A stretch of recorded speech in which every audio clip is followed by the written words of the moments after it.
That's right. Yeah, this kind of coming full circle, I guess, in a way. In 2013, I spoke to Catherine about the possibility of the Old Sod Society presenting a Finest Kind concert in town. This wasn't just to get a gig for my band. I felt this was a fairly safe bet for Old Sod, and might perhaps be a way to restart our concert series. Anyway, Catherine agreed. She's very easy, and we set a date in October 2013. A number of folks volunteered. A number of Old Sod folks volunteered to help out on the night, and surprise, surprise, we had a huge audience at the First Unitarian Church. And that gave us some energy to think about, well, maybe it's time to revive the concerts.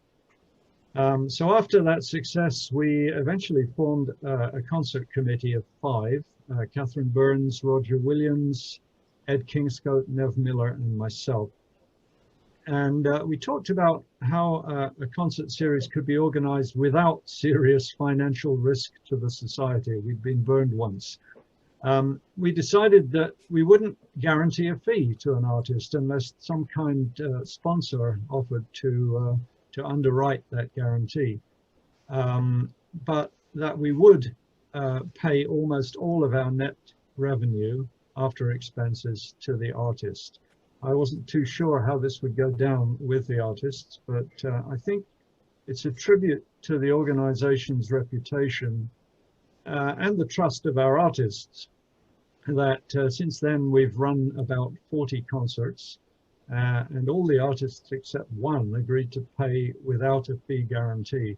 That one guarantee was actually underwritten by one of our regulars, but in fact that underwriter was not needed in the end, and the whole thing was quite a success. I think our artists have been generally very satisfied with the arrangement, I think, and with their fees. I recall one concert where the gate was disappointingly small due to reasons beyond our control. And at the end of the concert, one of our regular audience members approached me and said how much he'd enjoyed the concert and asked if the performers were being paid on a percentage basis. And when I said that they were, he put his hand in his pocket and handed me $100 to add to their fee. So that's the kind of audience members that we have, and that's the kind of community we have. Our policy has been to pay the artist at least 90% of the gate minus expenses. And those expenses are mainly hall rental and the services of our wonderful professional sound guy, Greg Brown. I'm happy to say that the Revive series has been quite a success until interrupted by the pandemic. And I hope that it will continue once it's considered safe to do so. I believe it will. So I'll just say a few final words before we wrap this thing up and go to questions. Quite a few years ago, I was at a party to celebrate the wedding of Ann Downey and Ken Work's daughter, Leah.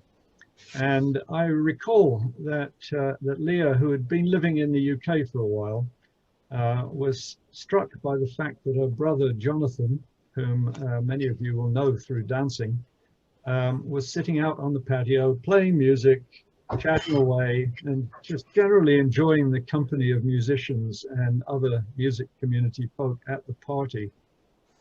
I'm sure that Jonathan won't mind me remarking that he had been a pretty shy and a little socially awkward as a teenager. So I'm guessing that Leah was, after being away for a while, was quite impressed by the transformation. Anyway, her words have certainly stuck with me. She said, well, it looks like Jonathan has found his people, or words to that effect. And that so reminded me of my own experience as a young guy, as a shy young guy. and brought home to me why what we do in the music and dance community is so very important. Through organizations like the Old Sod Society, people do blossom and gain confidence. They do form long-lasting friendships and support groups, and some even find life partners. I think we've had a few marriages that have happened because of contra dancing. Some are inspired to sing, dance, play instruments, call dances, and so on. And all this happens through the social power of music and dance. So I'm going to wrap up here. Thanks for listening. And thanks also to our current president, Julie Bishop, for organizing this session. And of course to Caroline Parry, whose idea it was. I'm sure you all know much more about the Old Sod Society than you ever wanted to know. But if Gord has collected any questions, maybe we'll try and answer them now. So over to you, Gord.